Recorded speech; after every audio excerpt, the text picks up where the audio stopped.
Bonjour, ici Patrick Pierrat, éditeur d'Info Bref. Voici l'essentiel des nouvelles en ce lundi 30 octobre. Les 360 employés de la voie maritime qui sont en grève depuis une semaine seraient sur le point de reprendre le travail. Leur syndicat et la corporation de gestion de la voie maritime du Saint-Laurent ont annoncé qu'ils avaient conclu une entente de principe.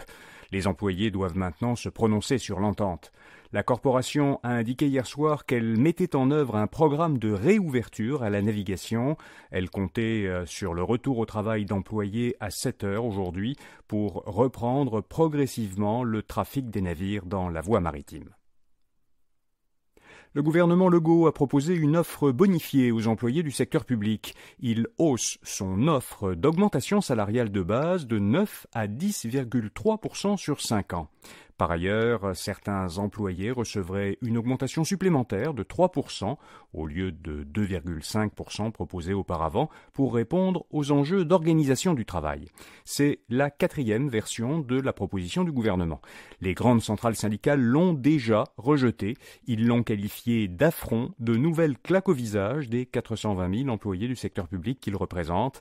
Les syndicats réclament des augmentations salariales de plus de 20% sur 3 ans.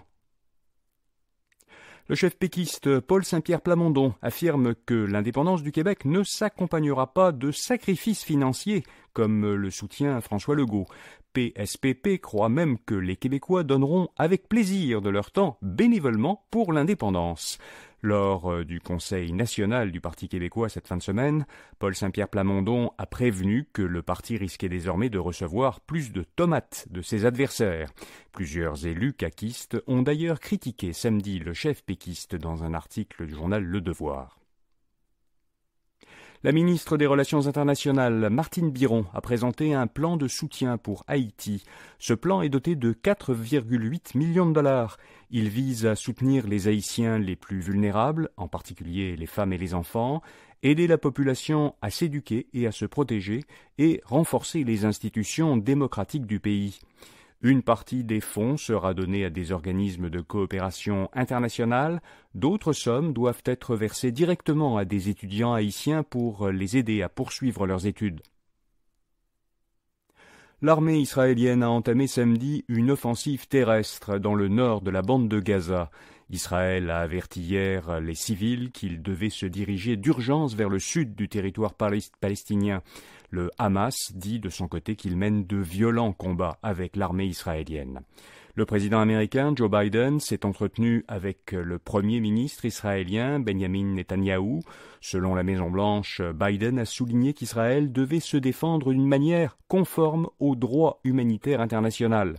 Il a demandé à Netanyahou d'augmenter l'acheminement d'aide humanitaire vers Gaza. 33 camions humanitaires supplémentaires sont arrivés hier. La mine de diamants Renard, dans le nord du Québec, suspend ses activités et se place à l'abri de ses créanciers.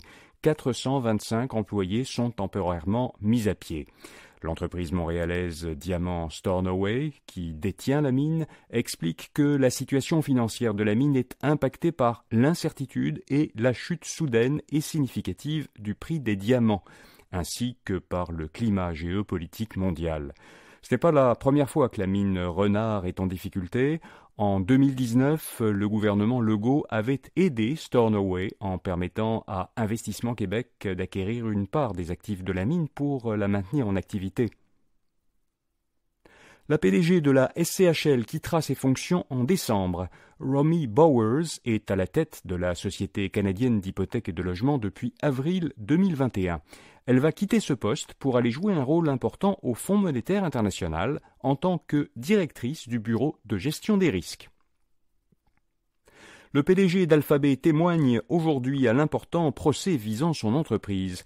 Depuis le mois dernier, Alphabet, la maison mère de Google, est au centre d'un procès mené par la justice américaine. Elle reproche à l'entreprise d'avoir passé des accords possiblement illégaux avec des fabricants de téléphones mobiles pour que son moteur de recherche soit installé par défaut sur leurs appareils.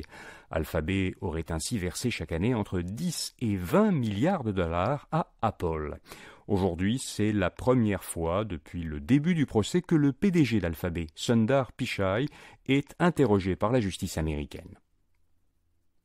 plus d'1 milliardaire sur 10 s'est impliqué en politique. Selon une étude de l'université américaine Northwestern, située dans l'Illinois, plus de 11% des quelques 2000 milliardaires répertoriés dans le monde ont fait de la politique à un moment de leur vie. L'étude démontre qu'en règle générale, les milliardaires ont un penchant droitiste sur le plan idéologique. Ils sont proportionnellement plus nombreux à s'être lancés en politique dans les pays autoritaires, comme en Chine, où 36% des milliardaires du pays sont actuellement impliqués en politique. Enfin, comme chaque lundi, InfoBref vous fait découvrir une jeune entreprise québécoise innovante. Cette semaine, Synode, une jeune pousse de North Atlee, en Estrie.